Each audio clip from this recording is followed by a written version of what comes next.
ભાવનગર શહેરમાં ભાજપના બક્ષીપંચ મોરચા દ્વારા પશ્ચિમ બંગાળના મુખ્યમંત્રી મમતા બેનર્જીના ઓબીસીના કોટામાં મુસ્લિમ સમાજનો સમાવેશ કરવાના મુદ્દાને પગલે વિરોધ પ્રદર્શન યોજવામાં આવ્યું હતું। ઘોઘાગેટ ચોક ખાતે ભાજપના બક્ષીપંચ મોરચા દ્વારા મમતા બેનર્જીના પુતળાનું દહન કરવામાં આવ્યું હતું અને સૂત્રોચ્ચાર પોકારવામાં આવ્યા હતા।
નરેશ મકવાણા ભારતીય જનતા પાર્ટી શહેર મહામંત્રી આજે ગુજરાત પ્રદેશની સૂચનાથી અને શહેર અધ્યક્ષ આદરણીય શ્રી અભયભાઈ ચૌહાણના માર્ગદર્શન હેઠળ ભાવનગર શહેર બક્ષીપંચ મોરચા દ્વારા પશ્ચિમ બંગાળના મુખ્યમંત્રી મમતા બેનર્જીનું પુતળા દહન અને તેના વિરોધમાં ધરણાનો કાર્યક્રમ આપવામાં આવ્યો છે।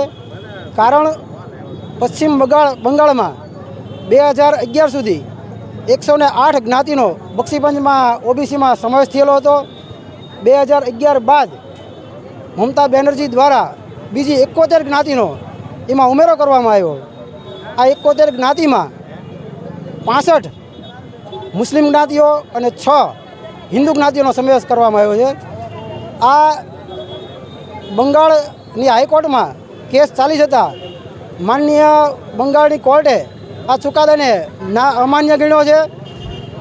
એ દ્વારા અમે એમનો વિરોધ કરીએ છીએ અને પશ્ચિમ બંગાળમાં મુખ્યમંત્રી મમતા બેનર્જી હજુ પણ તેઓ કહી રહ્યા છે કે અમે આ બક્ષીપંચમાં આ 71 જ્ઞાતિનો સમાવેશ કરીને જ રહીશું। એના વિરોધમાં આજે બક્ષીપંચ મોરચા દ્વારા મમતા બેનર્જીનો પુતળા દહનનો કાર્યક્રમ આપવામાં આવ્યો છે અને ધરણાનો કાર્યક્રમ આપવામાં આવ્યો છે। આભાર।